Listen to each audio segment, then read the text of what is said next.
नमस्कार दोस्तों, फिर से स्वागत है आप सभी का आपके अपने चैनल नीतीश मोटिवेटेड के एन में। तो बिना टाइम वेस्ट किए ही वीडियो को शुरू किया जाए। तो अकेलापन एक ऐसा शब्द जिससे सब घबराते हैं। अगर मैं कहूं कि आपको अकेले रहना है तो आप परेशान हो जाएंगे, क्योंकि हमें इसकी आदत नहीं है, ना ही हम ऐसा करना चाहते हैं। बदलते ज़माने के साथ लोगों का रहना सहन तो बाध ही रहा है, साथ ही जीने का तरीका भी बदल रहा है। कई लोग ऐसे जो किसी मजबूरी में, जैसे नौकरी इत्यादि के कारण अकेले रहे थे, तो कई लोग ऐसे हैं जो अपनी मर्जी से अकेले रहना पसंद करते हैं। अपने काम को सच्ची लगन से अकेले ही करते हैं। जो लोग अपने मर्जी से अकेले रहते हैं उनमें कुछ अलग ही गुण होते हैं। ऐसे लोग जीवन में सफलता जल्दी हासिल कर लेते हैं। अकेले रहने के फायदे अगर आपने समझ लिया तो समझो, अपनी पूरी जिंदगी समझ में अकेले रहना किसी के लिए वाकई आसान कम नहीं अकेले रहने का। लेकिन यह भी मतलब नहीं है कि हम अपने घर परिवार मित्रों से दूर रहे। अकेले रहने की भी एक कल है जो आगे आपको खाने में पता चलेगा। अकेले रहने का यहाँ मतलब है एकांत में रहकर अपने कम को, अपने सम्मान को, अपनी प्रतिष्ठा को अपने अंदर झांकने की। कल को, अपने उज्जवल भविष्य को आप कैसे आगे बढ़ा सकते हैं, उसके बड़े में जानना हम अकेले रहने की उम्र, साथ अमूल्य गुनाह के बड़े में भी जानेंगे। इस कहानी के मध्य से एक व्यक्ति गुरु के पास और बोला, गुरुदेव, मेरे दुख का कारण क्या है? गुरु बहुत ही बड़े आत्मज्ञानी व्यक्ति थे। गुरु ने कहा, अपने आप कुछ चीजों से चिपका लेना, चीजों को पकड़ लेना और उन चीजों के प्रति आसक्त होकर उसके पीछे भगाना ही तुम्हारे दुख का कारण है। उसे व्यक्ति ने गुरु को धन्यवाद किया और कहा, गुरुदेव, आपने तो मेरी समस्या का समाधान कर दिया। मैं इतने दोनों से अपने समस्या का समाधान चाहता था। आपका धन्यवाद गुरुदेव। यह कहकर वह व्यक्ति वहां से जान लगा। गुरु ने कहा, पूरी बात तो सुन लो। उसे व्यक्ति ने कहा, नहीं गुरुदेव, आपका इशारा मिल गया, बस वही काफी है और समझदार को इशारा ही काफी होता है। 1 महीने के बाद वह व्यक्ति फिर से गुरु के पास आया। इस बार उसे व्यक्ति का हाल बहुत ही बड़ा था। वह बहुत ही दुखी था और सीधे गुरु के चरणों में गिर गया और कहा, गुरुदेव, आपने जो कहा था मैंने ही किया, पर मुझे सुख नहीं मिला, मुझे तो और दुख मिल रहा है। गुरु ने उसे व्यक्ति से पूछा, तुमने ऐसा क्या किया? व्यक्ति ने कहा, मुझे अपने परिवार वालों से, मित्र रिश्तेदारों से दुख मिल रहा था। मैंने उसे छोड़ दिया और छोड़कर चला गया। 4 दिन तो मुझे अच्छा लगा, पर धीरे धीरे मुझे उनकी याद आने लगी। अपने माता पिता, अपनी पत्नी, अपने बच्चे याद आने लगे।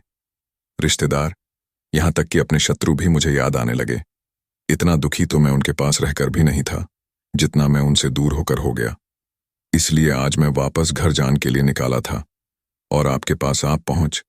आपने मुझे इतनी गलत सलाह क्यों दी? गुरुदेव मुस्कुराए और गुरु ने कहा, तुम परिवार को छोड़कर भाग, मित्रों, रिश्तेदारों या शत्रुओं को भी छोड़कर भगाना।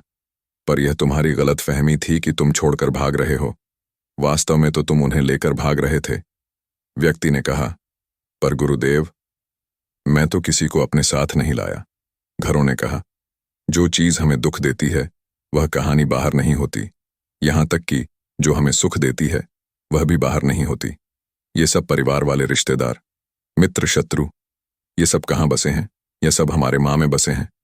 और जब तुम भेज तो तुम अपने माँ को साथ लेकर भाग, और तुम्हारे माँ में ये सब तुम्हारे साथ भाग रही थी, तो तुम इसे कहानी दूर गए ही नहीं। जब जो चीज माँ में वासी हो और वह आसपास हो, वह हमें बहुत लगता है, पर वह बहुत कम होता है। और जब हम इन चीजों से दूर हो जाते हैं, यानी छोड़कर भाग जाते हैं, तब माँ उन चीजों को अपने के लिए फिर से प्रयास करने लगता है, और तब यह चीज बहुत ज्यादा सुख देती है, जैसा तुम्हें हो रहा है। व्यक्ति ने कहा, तो गुरुदेव, मैं क्या करूं? चीजों के साथ रहो तो दुख, चीजों को छोड़कर। जो तो दुख क्या, मैंने सिर्फ दुख उठाने के लिए ही जन्म लिया है।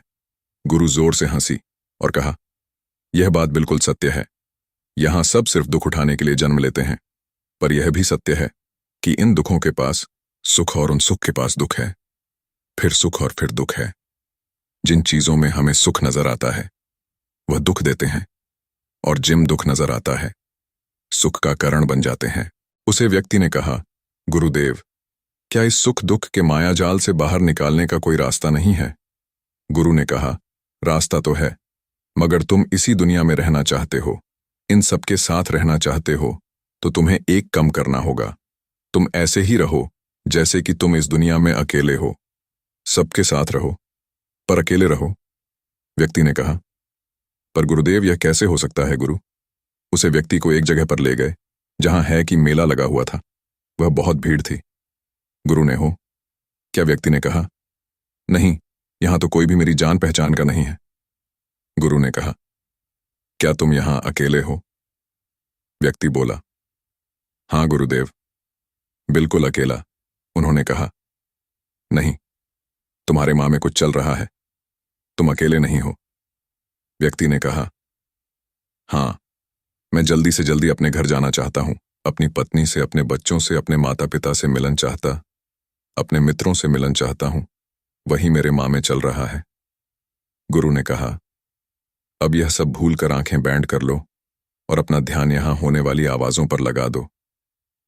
व्यक्ति ने ऐसा ही किया और जैसे ही उसने अपनी आंखें बैंड की और सर ध्यान वहां हो रही आवाजों पर लगा दिया, उसे एक अकेलापन, एकांत महसूस हुआ। उसे लगा कि वह इतनी बड़ी भीड़ में भी अकेला है। सभी आवाजों के ऊपर ध्यान लगाने के कारण किसी आवाज का कोई महत्व नहीं था, बस जी थी और वह था। उसने अपने आंखें खोली और कहा, गुरुदेव, यह तो मैं बिल्कुल अकेला हूं, सब है पर कुछ नहीं। गुरु ने कहा, बस इसी तरह अकेले होना है। तुम रहो सबके साथ भीतर से, लेकिन अकेले हो साथ में सब हो, पर मां में कोई ना हो। जिसने इस तरह से अकेले जीना सीख लिया, उसे कभी जीवन में दुख नहीं होगा। उसे चीज दुख नहीं देगी। वह हर चीज में आनंद की प्रताप कर सकता है। गुरु ने आगे कहा, महान सफलताएं अकेलेपन से ही शुरू होती हैं।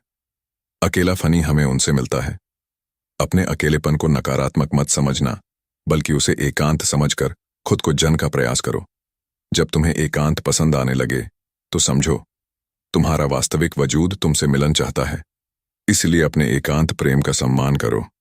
गुरु बोले, मैं तुम्हें 7 ऐसी खूबियां के बड़े में बताता जो अकेले रहने वाले लोगों में पे जाती और उन्हें दूसरों से अलग बेहतर बनती है। गुरु ने कहना शुरू किया, पहले खूबी जो एकांत में रहने वाले लोगों में पी जाती है वो ये है कि ऐसे लोग दूसरों की तुलना में खुद के प्रति ज्यादा जागरूक होते हैं। वो खुद के स्वभाव और आचरण के बड़े में ज्यादा गहराई से जानते हैं। ऐसा इसलिए होता है क्योंकि जब हम अकेले होते हैं तो हमें खुद के बड़े में सोने का काफी समय मिल जाता है, जिससे हम खुद के व्यवहार को अच्छे से समझ पाते हैं। एकांत में रहने वाले लोग खुद की कमजोरी और ताकत को भी अच्छे से जान पाते, जिससे वो दूसरे लोगों की तुलना में किसी भी खराब स्थिति का सामना ज्यादा अच्छे से कर सकते हैं। गुरु ने कहा, अकेले रहने वाले लोगों की दूसरी खूबी है कि यह सकारात्मक सोच वाले लोग होते हैं। देखो, जब बहुत से लोग हमारे साथ होते हैं तो वहां एक दूसरे से तुलना, जलन, घमंड, लाल जैसे को विचार अपने आप ही मां में आने लगता है। फिर इंसान इन विचारों के बस में आकर उल्टे सीधे कम करने लगता है। हालांकि ऐसा नहीं है कि एकांत में रहने वाले लोगों के मां में यह विचार नहीं आते, लेकिन क्योंकि वह अकेले, इसलिए दूसरों से तुलना, जलन, घमंड जैसे विचार उनके मां में दूसरों की तुलना में थोड़ा कम आते हैं। साथ ही अकेले रहने की वजह से उन्हें खुद के बड़े में सोने का ज्यादा समय बीता है, जिससे वह अपने नकारात्मक विचारों को पहचान कर उन्हें कम कर सकते हैं, जिसके कारण ऐसे एकांत में रहने वाले लोग ज्यादा सकारात्मक होते हैं। अकेले रहने वाले लोगों की तीसरी खासियत यह है कि यह लोग चाहते हैं, अनुशासित और आत्मनिर्भर होते हैं। क्योंकि अकेले रहने वाले लोगों को अपनी ज्यादातर कम खुद से ही करनी पड़ते हैं, इसलिए ये दूसरों की तुलना में ज्यादा आत्मनिर्भर होते हैं। साथ ही ऐसे लोगों को दूसरों का कम भी पसंद नहीं आता। यह अपना कम खुद करने पर ही भरोसा करते। साथ ही यह लोग कोशिश भी हैं कि दूसरों से कम सहायता लेनी पड़े, पर क्योंकि ऐसे लोग आत्मनिर्भर और अपने कम को लेकर स्पष्ट होते, ऐसे लोग अनुशासित भी होते हैं। ये लोग अपने समय के कद्र करते हैं और दूसरों का भी समय बर्बाद नहीं करते। अकेले होने की वजह से ऐसे लोग एक निश्चित दिनचर्या का पालनपुर भी करते हैं, जिससे ये ज्यादा व्यवस्थित होते हैं और यह इनके अनुशासिता होने का एक कारण है। गैरों ने आगे कहा, अकेले रहने वाले लोगों की चौथी खासियत ये है कि ये लोग किसी भी चीज के बड़े में बड़ी किसी और गहराई में जाकर सोच सकते हैं, अकेले रहने वाले लोगों की ये सबसे बड़ी खासियत होती है। इसलिए जितने भी लेखक, कवि और बड़े बड़े काफियों के रचयिता, उन सभी को एकांत में रहना पसंद था। क्योंकि जब कोई व्यक्ति एकांत में होता है तो अपने अंदर की आवाज सुन पाता है। जितने भी बड़े आविष्कार हुए, उन सब की शुरुआत एकांत में हुई थी, क्योंकि एकांत में रहकर ही किसी भी चीज के बड़े में बड़ी बारीकी से सोचा और समझा जा सकता है।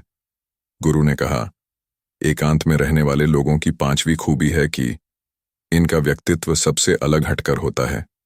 वो लोग ज्यादातर दूसरे लोगों के साथ रहते हैं, ये अकेले रह नहीं पाते।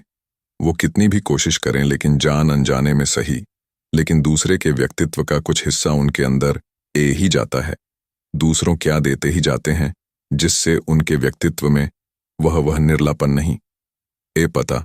उनका व्यक्तित्व कई सारे लोगों के साथ व्यक्तित्व का मिश्रण होता है। पर क्योंकि एकांत में रहने वाले लोग अपना ज्यादातर समय अपने साथ बिताते हैं, इसीलिए ये दूसरों की बातें और विचारों से बहुत ही कम प्रभावित होते हैं। इनके अपने जीवन को जीने के खुद बनाए नियम और कायदे होते हैं, जिनका यह पालनपुर करते ये किसी से भी आसानी से प्रभावित नहीं होती। इसलिए इसी लोगों की शख्सियत सबसे हटकर सबसे अलग होती है। इसीलिए इनके व्यवहार में एक अलग ही निर्लापन होता है, जो किसी दूसरे व्यक्ति को भी पसंद ए सकता है और नहीं भी। गुरु बोले, छठी खासियत जो एकांत में रहने वाले लोगों में होती, ज्यादा लोगों से अपने संबंध नहीं बनाते, लेकिन ये जितने भी लोगों से संबंध बनाते हैं, सच्चे दिल से बनाते। ऐसे लोगों की बहुत ही कम दोस्त होते हैं, लेकिन जितने भी होते हैं, ये उनसे दोस्त की पूरी ईमानदारी से निभाना की कोशिश करते हैं। अक्सर लोगों को यह लगता है कि एकांत में रहने वाले लोग बहुत कम बात करते हैं। देखिए, उनसे पूछिए, जीन्स ये दिल से जुड़े होते हैं, उनसे ये कितनी बातें करते हैं। वैसे लोग इन्हें अपना मान लेते हैं और वो इनके सामने अपने पूरे दिल की बात रखते थे। अकेले रहने वाले लोग बहुत ही कम लोगों के साथ संबंध रखते हैं, लेकिन जरूर पड़ने पर वो अपनी तरफ से पूरी मदद करने के लिए तैयार रहे। इसलिए इनके रिश्ते कम लोगों से तो होते हैं, लेकिन जिनके साथ भी होते हैं बहुत मजबूत होते हैं। अगली खासियत, अकेले रहने वाले लोग मानसिक तौर पर और भावनात्मक रूप से मजबूत होते हैं, क्योंकि उन्हें पता होता है कि अगर कोई समस्या उनके ऊपर आई है तो उन्हें अकेले ही उन्हें समस्या से निपटा पड़ेगा। ऐसा बार बार करने से उनके अंदर खुद के प्रति आत्मविश्वास बांट जाता है, और आत्मविश्वास एवं आत्मसम्मान के बने से वो मानसिक और भावनात्मक तौर पर और मजबूत होते चले जाते हैं, और ये मान लेते हैं कि कोई भी ऐसी समस्या नहीं है जिससे वो अपने दिल इच्छा शक्ति के दम पर हर ना सके। और यही एक और यह 200 से अलग बनती। इतना खाने के बाद गुरु चुप हो गए। उसे व्यक्ति ने कहा, गुरुदेव, आपकी सारी बात तो ठीक है, लेकिन ये कब कहा सकता है कि अकेलापन एक वरदान है। ये सुनकर गुरु ने कहा, अकेलापन हमेशा से ही एक वरदान रहा है, अगर हम उसे समस्या को पूरी सकारात्मक के साथ उपयोग कर पे। क्योंकि जब हम दुनिया के लोगों के साथ होते तब हम का हिस्सा होते हैं, लेकिन जब हम अकेले होते हैं तब हम खुद के साथ होते। जब हम खुद के साथ होते हैं तभी हम अपने समय का सदुपयोग, खुद का आकलन, खुद के शौक, सभी बटन पर अच्छे से ध्यान दे सकते हैं। अपनी कमजोरी पर भी काबू पा सकते हैं, और ऐसा पा सकते हैं कि सच में अच्छाई की रर और इंसानियत की मंजिल भी पा सकते हैं। उसे व्यक्ति को गुरु की बात समझ आई और वह गुरु को धन्यवाद कहकर चला गया।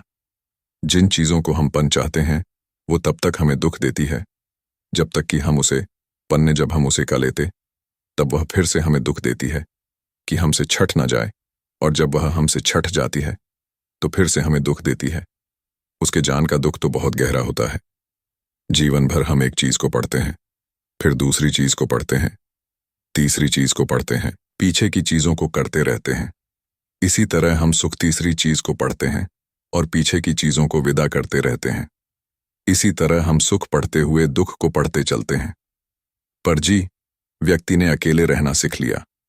वह परिवार में, समाज में सब कुछ करते हुए, आनंद की प्रताप करते, सारे कार्यों को पूरा करते हुए सुख से जीता है, आनंद से जीता है।